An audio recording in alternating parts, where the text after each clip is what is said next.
Hello students, I am your Shashi ma'am. Here I bring for you an easy education system.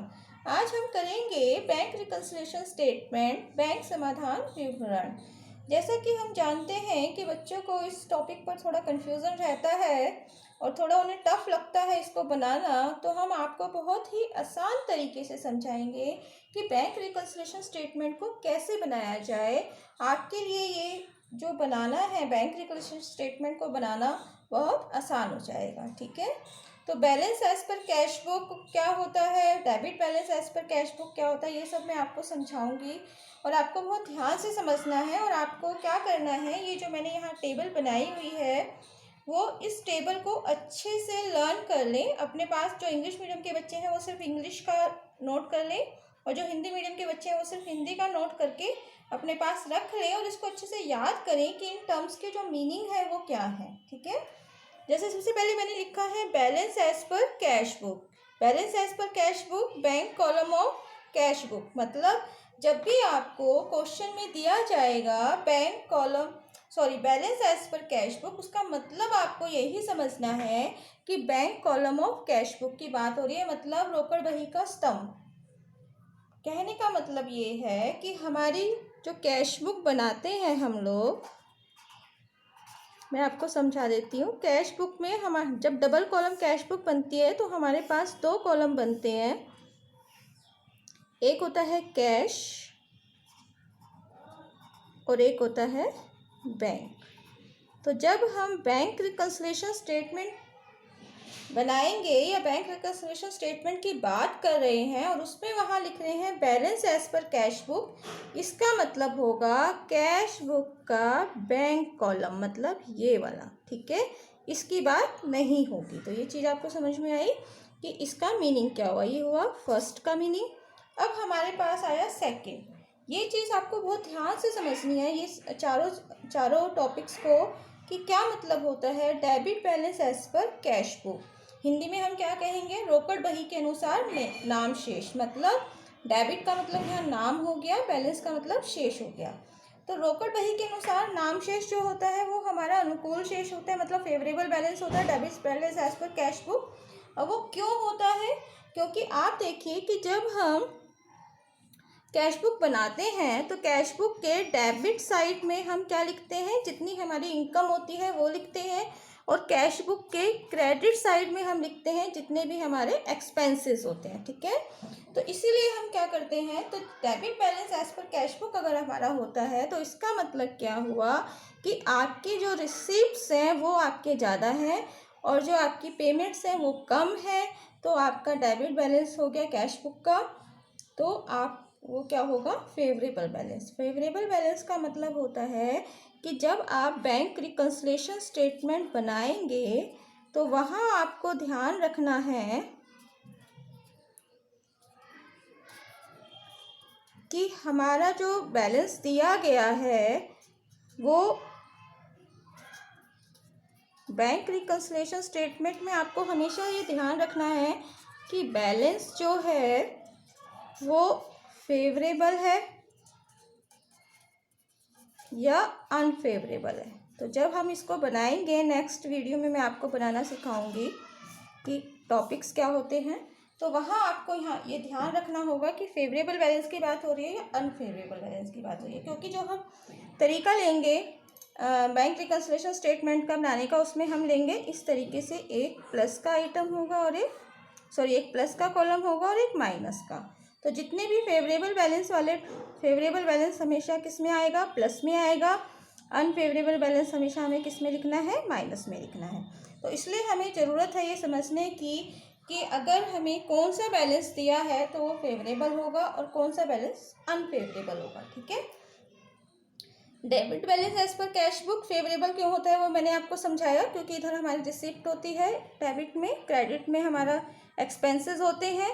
तो जब हमारे receipt जो है वो एक्सपेंसेस से ज़्यादा होंगे तो हमारा क्या होगा, यहाँ आएगा balance by balance carried down. ठीक है, यहाँ आ जाएगा। और जब हम इसको न्यू ईयर में लेकर जाएंगे तो वहाँ पे हमें क्या लिखना होगा, डेबिट साइड में लिखना होगा टू बैलेंस ब्रॉट डाउन। कहाँ लिखना होगा, डेबिट साइड में टू बैलेंस ब्रॉट डाउन, तो इसलिए इसको हम क्या बोलते हैं, डेबिट बैलेंस बोलते हैं। ठीक है, तो ये फेवरेबल बैलेंस होता है। लेकिन आप देख रहे हो कि credit balance as per passbook जो होता है वो फेवरेबल बैलेंस होता है। मतलब डेबिट बैलेंस कैश बुक का फेवरेबल है, बट पासबुक का क्रेडिट बैलेंस फेवरेबल है। क्या रीज़न है इस डिफरेंस का?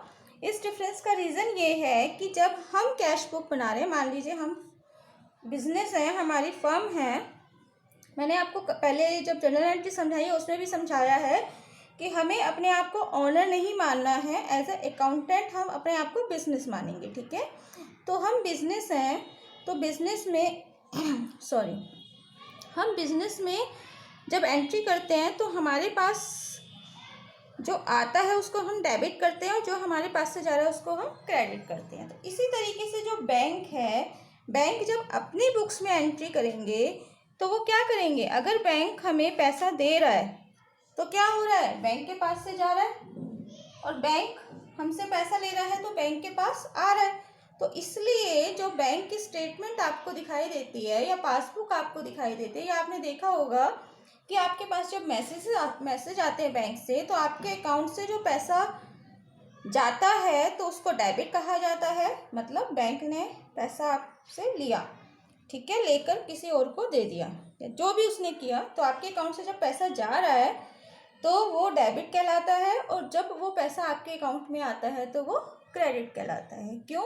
क्योंकि बैंक जो है वो अपने अकॉर्डिंग अपनी बुक्स में एंट्री करता है, तो इसलिए ये जो रिवर्स रिलेशन आपको दिखता है यहाँ पर वो यही होता है। ठीक है, तो क्योंकि हम अपनी बुक्स में अपने अकॉर्डिंग एंट्री करेंगे, हमारे पास जो आ रहा है वो डेबिट हो रहा है, तो इसलिए हमारा डेबिट बैलेंस फेवरेबल बैलेंस है। और क्योंकि बैंक जो है वो अपने बुक्स के अकॉर्डिंग हमारी पासबुक में एंट्री करा, पासबुक किसकी बुक हुई, बैंक की बुक हुई, ये याद रखना है आपको। रोकड़ बही मतलब जो कैश बुक है वो हमारी अपनी बुक है एज अ बिजनेस, और ये जो पासबुक है ये किसकी बुक है, बैंक की बुक है।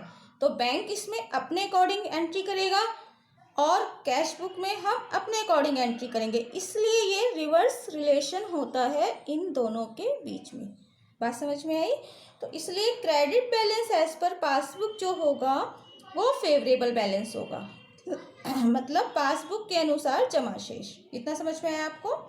इसी तरीके से credit balance as per cash book अगर हमें दिया हुआ है तो वो क्या होगा, वो प्रतिकूल शेष अनफेवरेबल बैलेंस होगा। मतलब रोकड़ बही के अनुसार जमा शेष जो होगा वो क्या हो जाएगा, प्रतिकूल शेष हो जाएगा। क्यों? क्योंकि अगर हमारे पास कैश बुक में हमारे एक्सपेंसेस ज़्यादा हो गए और हमारी जो इनकम है वो कम हो गई, तो वो क्या हो जाएगा, हमारा बैलेंस जो है वो माइनस में चला जाएगा। ठीक है, तो उसको हम हिंदी में अधिविकर्ष शेष भी कहते हैं। ये आपको याद रखना है क्योंकि कई क्वेश्चंस में हिंदी में अधिविकर्ष शेष लिखा होता है, तो आपको इसके जो मीनिंग्स हैं वो पता होने चाहिए। अगर आपको नहीं पता होंगे तो आप क्वेश्चन नहीं कर पाएंगे। ठीक है, तो debit balance as per passbook भी हमारा क्या हो जाएगा, अनफेवरेबल बैलेंस हो जाएगा।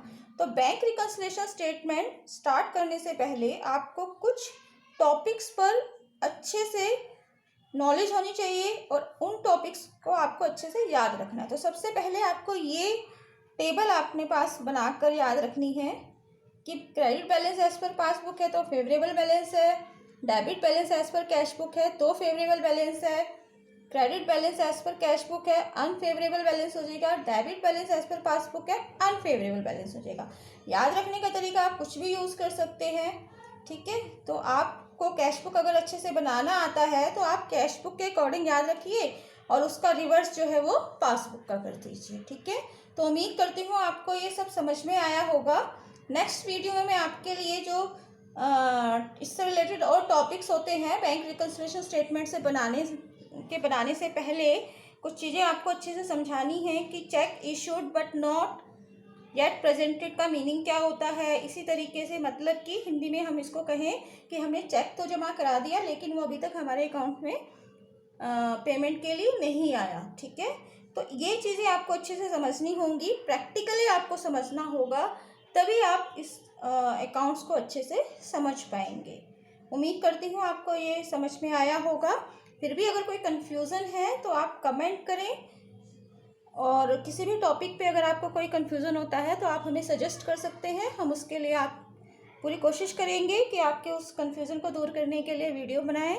और अभी तक आपने हमारे चैनल को अगर सब्सक्राइब नहीं किया है तो ज़रूर सब्सक्राइब करें, लाइक करें, शेयर करें। Thanks a lot.